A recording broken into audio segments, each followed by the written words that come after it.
சங்கீதம் ஒன்று.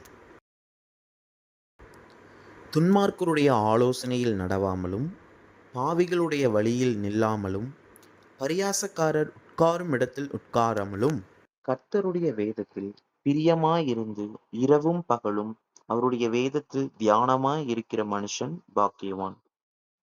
அவன் நீர்க்கால்களின் ஓரமாய் நடப்பட்டு தன் காலத்தில் தன் கனியைத் தந்து இலையுதிராயிருக்கிற மரத்தைப் போலிருப்பான். அவன் செய்வதெல்லாம் வாய்க்கும்.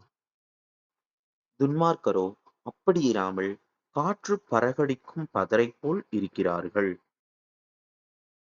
ஆகையால் துன்மார்க்கர் நியாயத்தீர்ப்பிலும் பாவிகள் நீதிமான்களின் சபையிலும் நிலைநிற்பதில்லை. கர்த்தர் நீதிமான்களின் வழியை அறிந்திருக்கிறார், துன்மார்க்கரின் வழியோ அழியும்.